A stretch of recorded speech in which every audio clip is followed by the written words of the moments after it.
I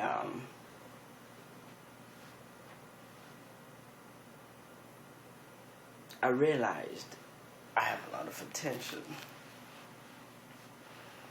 I've also realized that I'm necessary for many different reasons. But I've come to the point where I'm just troubled. I'm troubled by what's going on. So my spirit is troubled. And so my spirit being troubled, the people around me are troubled. And I'm reading something, the story of Noah, and I'm realizing the story of Noah is about God being troubled. It's about God having enough. He's grieved. You can find this story in Genesis 5. Keep reading Genesis 6. And he's hurt by what he sees. He has given these people everything. He has blessed them. He has given their version of McDonald's. And these guys are just doing whatever they want. And he's hurt by this. Because God created men for companionship. He created men to bond with men. But men is now bonding with things. And they are doing whatever they want to other people. Read the story. And so God takes a stand and says, I've had enough. He decides that he wants to destroy this civilization. And I'm wondering about us in 2013. Is the way we are living really okay? Have we come to the point where God has had enough? I'm feeling that way. I really am. And I'm a perceptive person. I've watched. Most people who know me and who have seen me know me as a quiet person. And so I'm realizing that it's time to start articulating some things. And in our first conversation,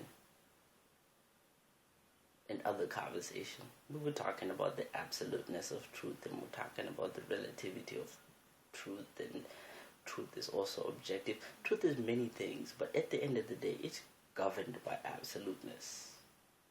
It is. That it is. And so now, here we are in 2013, and I'm sensing and I'm wondering, has God had enough? Has God had enough of the way we treat people? Has God had enough of the way we live? Has God given us all these things? Has God blessed us? But at the end of the day, are we really giving God what he created us for? Companionship? Are we? Are we really friends with God? Isn't that why he created us? Did he really create us to get rich or die trying? Is that what he really created us for? Created us for rhythms? Did he create us for that? He created us for companionship because he was lonely. He was alone. God was alone. The beginning, he just, he was alone. And he created men like him, and he said, ooh, people like me. Ooh. And Adam, he was created, and Adam was lonely, and Adam is sitting there, and he's saying, hey, I'm alone, and God says, okay, sleep, here's Eve. And so, man is always being given companionship. And the point is the fact that we all need companionship. But you know who really needs companionship the most? God. We all owe God a friendship. We all do. We all owe God companionship. I'm almost want to say that we owe him that more than tithe. We all owe God a relationship. We just do. Because God has blessed us. He's given us these things. He created this universe. He created XYZ. But the moral of creation was companionship. And so I'm reading, and I'm reading, and I'm reading. And I'm realizing something.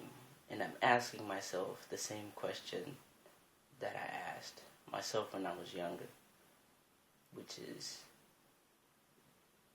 the person who wrote the Bible is ultimately God. Ultimately, he exists. As much as we go to church, as much as we read, are we ultimately giving God what he wants? Which is our companionship. So I'm going to end it there. Because we can talk about a whole bunch of things and we can divert into other things. But that's the moral of our existence. It's not things, it's not cars, it's not clothes, it's companionship. That's just it. But ultimately, it's companionship with God. So as we take time, as you're doing whatever it is that you're doing, ask yourself, am I really giving God his due? Because I think God has had enough of this generation. I am 100% convinced that this generation is just it. Just it. Just it. Just it. There's just no way that he's okay with this. There's just no way. I'm not okay with this. So I'm bringing this because I really want us to look at this. Because this is important for us to realize. Because when we realize this, we all realize something. That we all owe God something. And when we realize when we start giving God what he owes, we're going to realize something. That this is it. This is just it. This is it. And so, take your time, meditate on these words. Next subject, we'll dive into something deeper. But I wanted us to touch the moral of the story. And the moral of the story is, God is still alone. Let's give him what we owe him.